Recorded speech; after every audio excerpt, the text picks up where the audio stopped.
నుంచి ఆస్ట్రేలియా వచ్చినప్పుడు మాత్రం నాకు చెక్-ఇన్ లగేజ్ ఎక్కువ అయ్యింది.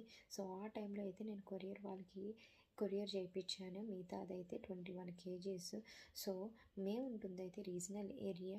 ఆ ప్లేస్కి అయితే ఎక్స్ట్రా ఛార్జెస్ ఎంత పడ్డాయి అండ్ ఆ కొరియర్లో ఏమేమి తీసుకొచ్చాను, ఎంత టైంలో అయితే మాత్రం నేనైతే కొరియర్ రిసీవ్ చేసుకున్నాను అనేది మాత్రం ఈ వీడియోలో చెప్తాను. స్కిప్ చేయకుండా చూడండి. ఫైనల్గా అయితే మాకైతే ప్యాకేజెస్ అయితే రిసీవ్ అయిపోయిందండి. అండ్ మేము ఉంటుంది రీజనల్ ఏరియా. సో ఆవకాయ.com ద్వారా నుంచి అయితే తెప్పించుకున్నాము. 15 డేస్లో అయితే రిసీవ్ అయ్యింది.